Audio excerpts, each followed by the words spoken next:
안녕하세요, 여러분.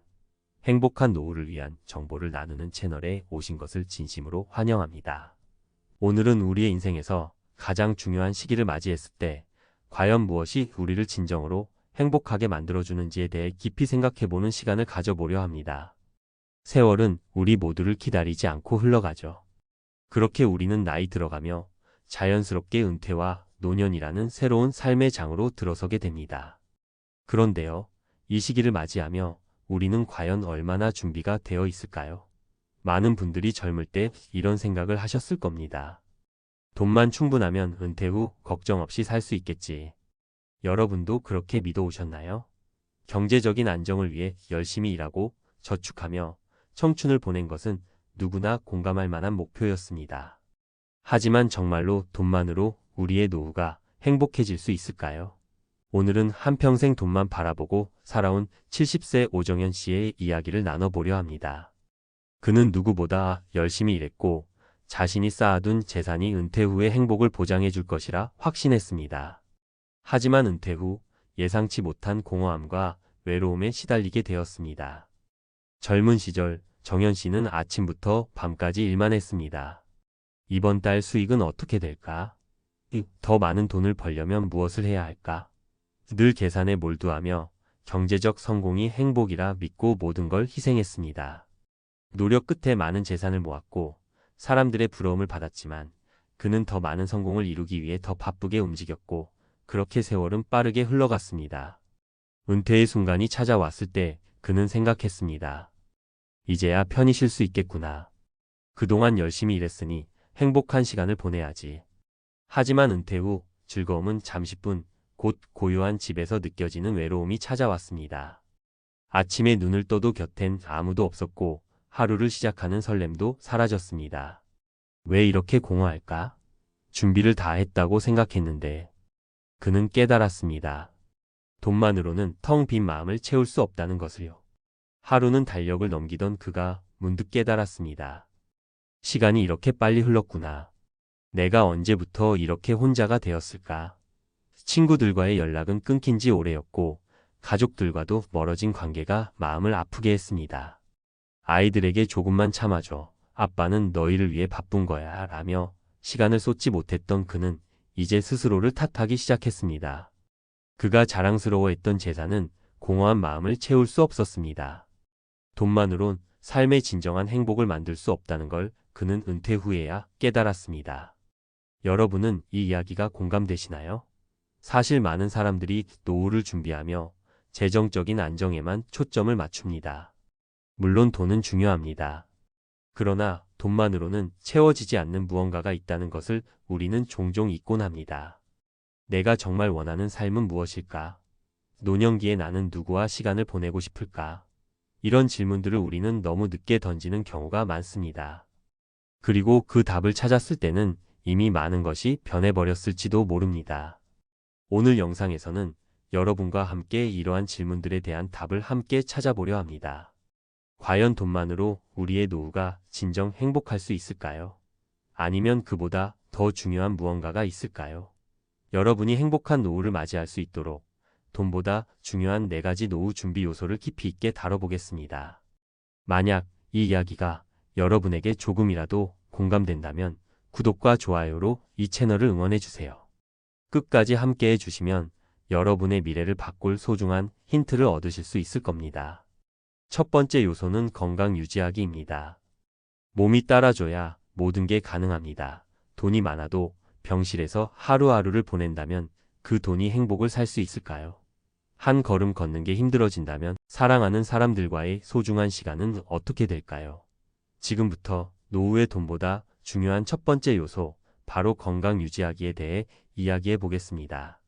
72세 김영자 씨는 성공적인 사업과 든든한 자산을 자랑하며 남부럽지 않은 삶을 살았습니다. 하지만 최근 그녀의 일상은 큰 변화를 맞았습니다. 김영자 씨는 한때 손자와 공원에서 뛰어놀고 친구들과 활발히 어울리던 사람이었습니다. 그러나 몇 년 전부터 시작된 무릎 통증이 점점 심해지더니 이제는 손자를 안아주는 일조차 버거워졌습니다.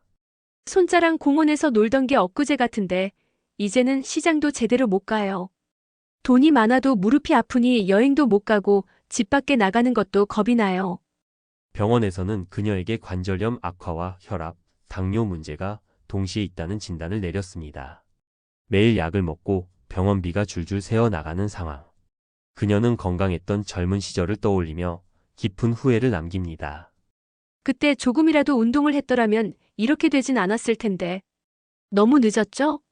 지금부터라도 체중 관리를 하고 걷기 운동을 시작하면 관절염 진행을 늦추고 일상적인 활동이 더 편해질 수 있습니다. 이제 와서 해도 늦지 않을까요? 늦었다고 생각할 때가 가장 빠른 때입니다. 김영자 씨는 의사의 조언을 받아들이고 매일 10분씩 걸어보는 작은 실천을 시작했습니다. 3개월 후 그녀는 놀라운 변화를 경험했습니다. 손자와 다시 공원을 산책할 수 있게 됐어요.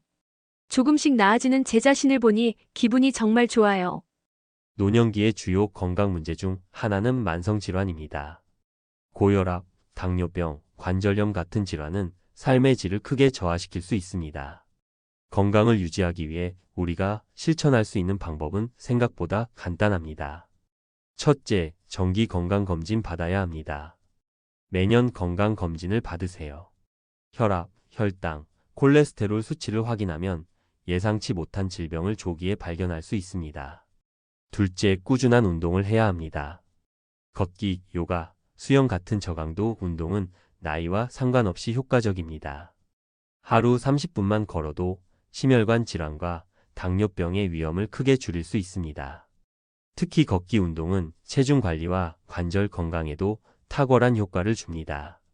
또한 걷기, 수영, 요가 같은 저강도 운동은 몸의 유연성과 균형감을 키워 넘어짐을 예방할 수 있습니다. 셋째, 식단 관리를 해야 합니다. 식습관도 건강 유지에 필수적입니다. 가공식품과 설탕 섭취를 줄이고 신선한 채소와 단백질 위주의 식단을 유지하면 체내 염증과 만성질환을 예방할 수 있습니다. 또한 하루 2리터의 물을 마시는 것도 중요합니다. 당신은 당신이 먹는 것이라는 말이 있죠. 좋은 음식을 먹는 것은 몸에 투자하는 가장 효과적인 방법입니다. 넷째, 정신 건강 관리를 해야 합니다. 스트레스를 관리하고 긍정적인 마음가짐을 유지하세요. 우울증과 스트레스는 신체 건강에 직접적인 영향을 미칩니다. 명상, 심호흡, 감사 일기 쓰기 같은 작은 습관도 큰 변화를 가져올 수 있습니다. 건강은 돈으로 살 수 없는 최고의 자산입니다. 몸이 따라줘야 모든 것이 가능합니다. 오늘부터 작은 실천을 시작하세요.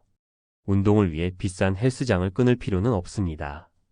계단을 한층 더 올라가 보거나 집 주변 공원 산책을 나가보세요. 신선한 채소 한 접시를 더 먹고 잠들기 전 명상을 통해 마음을 가다듬어 보세요. 몸이 건강하면 마음도 행복해집니다. 당신의 건강한 노후가 지금의 작은 변화로 시작될 수 있습니다. 건강을 유지하는 것이야말로 돈보다 더 큰 투자입니다. 오늘 당신의 몸과 마음을 위한 첫 걸음을 내딛어 보세요. 두 번째 요소는 관계의 재발견입니다. 혼자가 아니어야 삶이 따뜻합니다. 우리의 삶을 따뜻하게 만들어주는 가장 중요한 것 중 하나는 바로 사람과의 연결입니다. 혼자가 익숙해지는 나이에도 따뜻한 관계는 여전히 우리의 마음을 밝히고 삶의 활력을 불어넣습니다. 지금부터 노후의 돈보다 중요한 두 번째 요소, 바로 관계의 재발견에 대해 이야기해 보려 합니다. 나이가 들수록 관계를 맺고 유지하는 일이 점점 어려워지는 것 같지만 관계는 우리의 삶을 가장 따뜻하고 의미 있게 만들어주는 소중한 요소입니다. 우리의 삶을 돌아보면 가장 기억에 남는 순간은 혼자 있을 때가 아니라 누군가와 함께했던 시간이 아닐까요? 오늘은 한 분의 이야기를 들려드리며 시작하려 합니다. 바로 이정숙 씨의 이야기입니다. 정숙 씨는 몇 년 전 남편을 먼저 떠나보내셨습니다. 그 후 자녀들도 각자의 가정을 꾸리고 멀리 떨어져 살게 되면서 정숙 씨의 삶은 점점 조용해졌습니다. 처음엔 혼자만의 시간이 오히려 편하다고 생각했습니다. 하지만 시간이 지날수록 정숙 씨는 마음 한구석에 서늘한 고독감을 느끼기 시작했습니다. 어느 겨울날 정숙 씨는 이렇게 말씀하셨어요. 혼자 지내는 게 익숙하다고 생각했는데 요즘 들어 자꾸 외로워요. 집이 너무 조용해서 가끔은 제 숨소리가 더 크게 들리는 것 같아요. 이런 고독의 순간은 많은 분이 경험해 보셨을 겁니다. 하지만 정숙 씨의 이야기는 여기서 끝나지 않았습니다. 어느 날 동네 복지관에서 요리 교실이 열린다는 소식을 듣게 되셨습니다.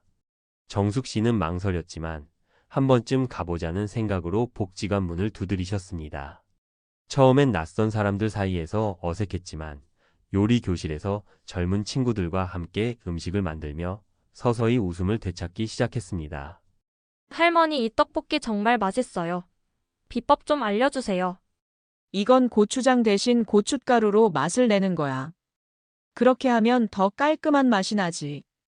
작은 대화와 웃음 속에서 정숙 씨는 다시금 사람과의 연결이 얼마나 소중한지 깨닫게 되었습니다. 정숙 씨는 요리 교실에서 만난 젊은 친구들뿐 아니라 또래 친구들과도 새로운 관계를 맺게 되었습니다. 복지관에 다녀오면 집이 더 이상 조용하게 느껴지지 않아요. 오늘 있었던 일을 떠올리며 미소를 짓곤 해요. 여러분, 이렇게 관계는 단순한 만남 이상의 변화를 가져옵니다. 연구에 따르면 고독감은 흡연이나 비만만큼 건강에 해롭고 관계가 없는 사람은 관계가 풍부한 사람보다 기대 수명이 짧다고 합니다. 정숙 씨는 요리 교실에서 새로운 친구들을 만나며 삶의 활력을 찾았습니다. 그 변화는 단순히 요리를 함께 만든 것 이상이었습니다. 사람들과의 대화, 웃음, 작은 관심들이 그녀를 다시 살아가게 하는 힘이 되었던 것입니다. 그렇다면 여러분도 정숙 씨처럼 따뜻한 관계를 만들어 가고 싶으신가요? 이제 구체적으로 관계를 재발견하고 삶을 더 따뜻하게 만들 수 있는 몇 가지 방법을 이야기해 보겠습니다. 첫째, 작은 모임에 참여하세요. 주변 복지관, 도서관, 교회에서 진행하는 모임에 참여해 보세요. 취미를 공유하는 사람들과 함께라면 자연스럽게 관계를 형성할 수 있습니다. 예를 들어 정숙 씨가 참여했던 요리 교실처럼 취미 활동을 함께 나누는 것은 자연스럽게 사람들과 가까워질 수 있는 좋은 방법입니다. 둘째, 연락을 먼저 시도해 보세요. 오랫동안 연락하지 않았던 친구에게 안부 전화를 걸어보세요. 잘 지내? 라는 한마디가 관계를 다시 시작하는 첫걸음이 될 수 있습니다. 셋째, 세대 간 교류를 시도해 보세요. 요즘 젊은 세대와 함께 할 수 있는 프로그램에 참여해 보세요. 예를 들어 멘토링 프로그램이나 봉사활동을 통해 세대 간의 이해를 넓힐 수 있습니다. 또한 손주와 함께 요리를 하거나 컴퓨터를 배우는 것도 좋은 방법입니다. 정숙 씨는 요리 교실에 다니며 20대 참가자 민지 씨와 특별한 관계를 맺었습니다. 민지 씨는 할머니와 멀리 떨어져 살아 할머니가 그리웠다고 합니다. 할머니, 요즘 할머니 덕분에 요리가 재미있어요. 그래. 나도 민지 덕분에 즐거워. 덕분에 내가 젊어진 기분이야. 이런 교류는 서로에게 삶의 의미를 더해 주었습니다. 여러분, 관계는 나이와 상관없이 우리의 삶을 따뜻하게 만들어주는 소중한 요소입니다. 혹시 오늘도 혼자 계신가요? 그렇다면 용기를 내어 작은 한 걸음을 내딛어 보세요. 그 한 걸음이 여러분의 삶에 따뜻한 변화를 가져올 것입니다. 세 번째 요소는 목표와 취미 찾기입니다. 매일이 기다려지는 날이 되려면 목표와 취미가 필요합니다. 지금 여러분의 하루는 어떠신가요? 혹시 매일이 조금은 지루하고 무의미하게 느껴지지는 않으신가요? 지금부터 노후의 돈보다 중요한 세 번째 요소, 목표와 취미 찾기에 대해 나눠보려 합니다.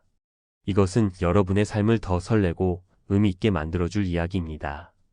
여러분, 은퇴 이후 이런 생각 해보신 적 있으신가요? 오늘 뭐 하지? 아침에 눈을 떠도 특별히 기다려지는 일이 없고 하루가 길게만 느껴지신 적 있으셨죠? 사람은 누구나 목표를 이루기 위해 달려가는 동안에는 느끼지 못했던 공허함을 막상 멈추고 나서야 강렬히 느끼게 됩니다. 일을 하며 바빴던 시절에는 작은 성과라도 내 삶에 의미를 더해 주었고 그런 순간들이 목표와 동기를 만들어 주었죠. 하지만 은퇴 이후 그런 목표가 사라지면 하루하루를 살아가는 동력이 약해지고 삶에 대한 흥미마저 잃게 됩니다. 그래서 필요한 것이 바로 새로운 목표와 취미를 찾는 것입니다. 그래서 오늘 저는 여러분께 김영철 씨라는 분의 이야기를 들려드리려고 해요. 아마 여러분 중 많은 분들이 공감하실 이야기일 겁니다. 김영철 씨는 올해 68세가 되신 분입니다. 은퇴 전에는 한 제조업체의 생산관리자로 근무하셨습니다. 30년 동안 매일 바쁘게 일하셨고 퇴직 후에는 오랜 꿈이었던 편안한 삶을 꿈꿨습니다. 하지만 막상 은퇴를 하고 보니 매일 반복되는 일상이 무미건조하게 느껴졌습니다. 아침에 눈을 떠도 기다려지는 일이 없었습니다. 오늘 뭐 하지? 라는 질문이 매일 떠올랐고 결국 TV를 켜거나 소파에 누워 시간을 보냈습니다. 어느 날 영철 씨는 아내와 대화 중 이렇게 말했습니다. 나는 그냥 하루하루를 살아가는 기계 같아. 뭘 위해 살아야 할지 모르겠어. 그의 아내는 걱정스러운 얼굴로 이렇게 대답했습니다. 당신 예전에 사진 찍는 거 좋아했잖아. 동네 복지관에서 사진 강좌 연다고 하던데 한번 가볼래요? 처음에는 별다른 기대 없이 복지관 강좌에 참여했습니다. 하지만 그날 이후 영철 씨의 삶은 놀라운 변화를 맞이하게 됩니다. 복지관 강좌 첫날 강사가 이렇게 말했습니다. 사진은 순간을 담는 예술입니다. 여러분은 어떤 순간을 담고 싶으신가요? 이 질문은 영철 씨의 마음속에 작은 불씨를 피워냈습니다. 내가 담고 싶은 순간이 뭘까? 처음에는 단순히 꽃이나 풍경 사진을 찍었습니다. 하지만 시간이 지나면서 사진을 통해 표현하고 싶은 것이 많아졌습니다.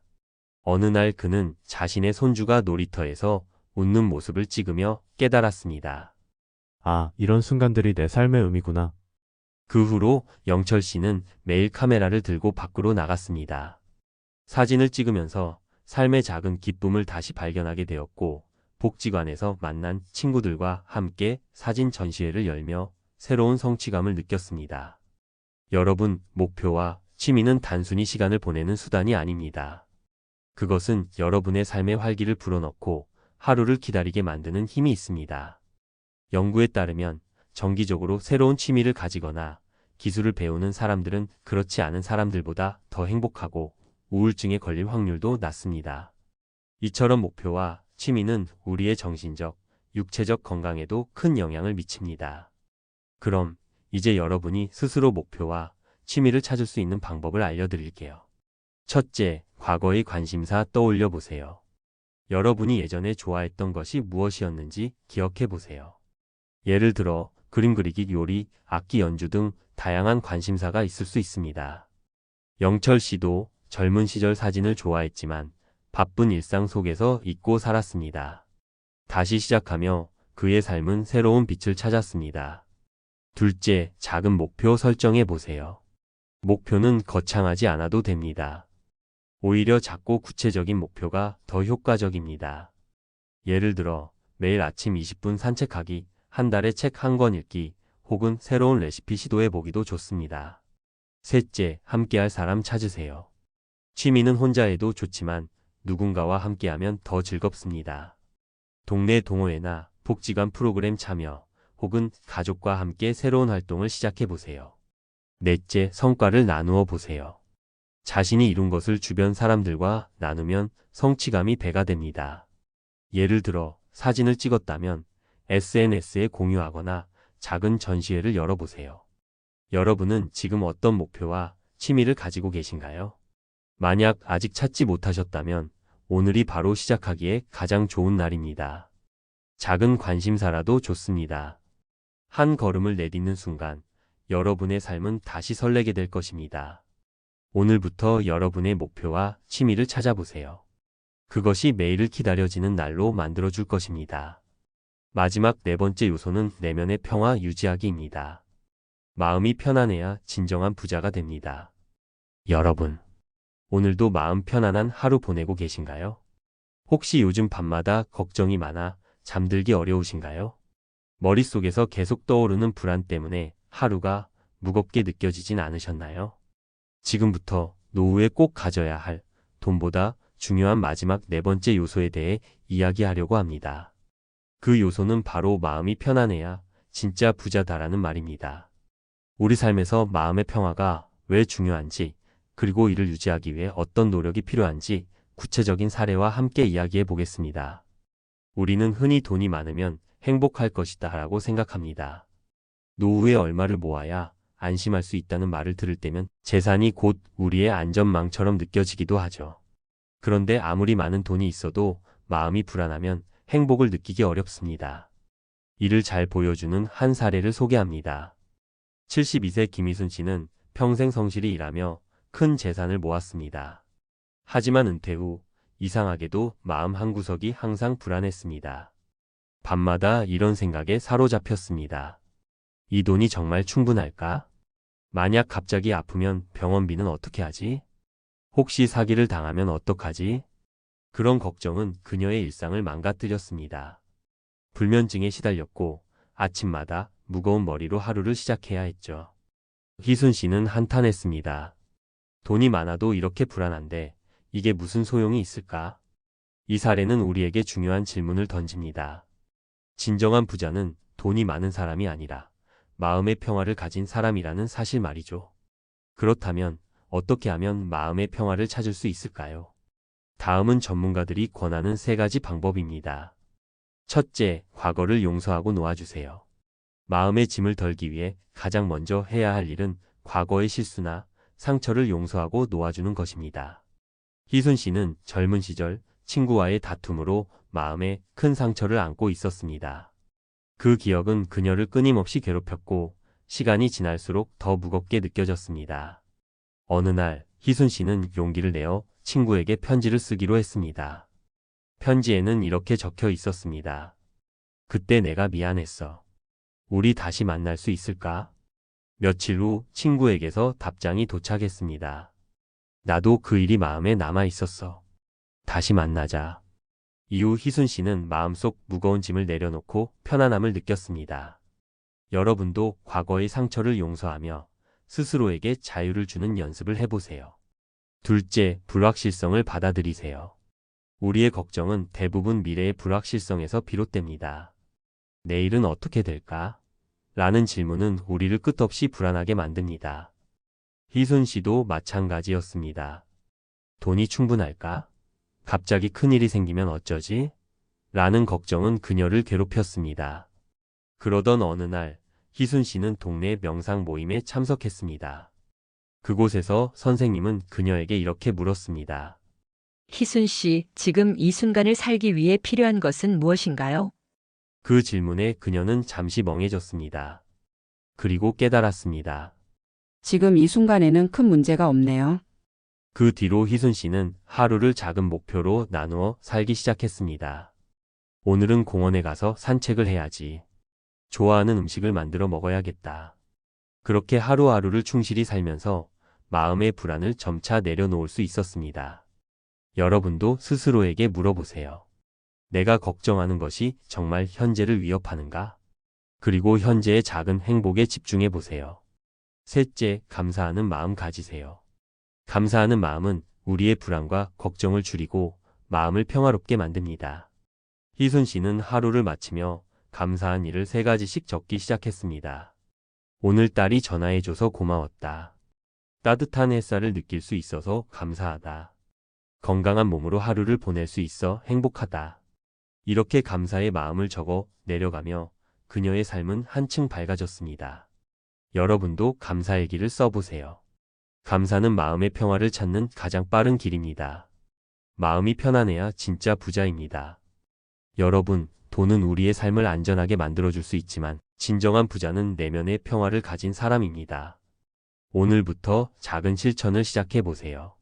과거를 용서하고 불확실성을 받아들이며 감사의 마음을 키우는 것만으로도 여러분은 마음의 평화를 느낄 수 있을 것입니다.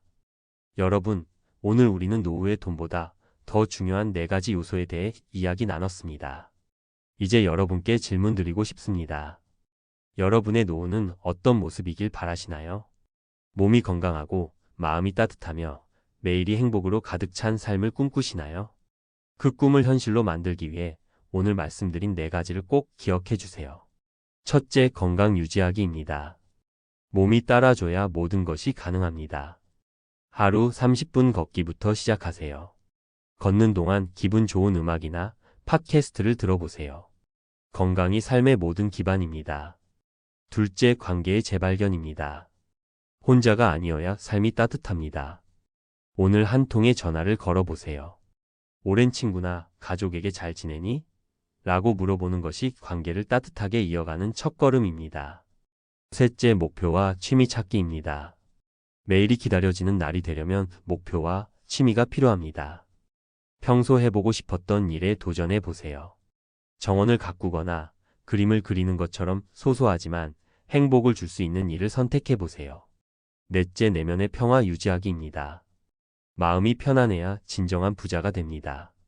걱정이 밀려올 때마다 눈을 감고 천천히 호흡하며 자신에게 말해보세요.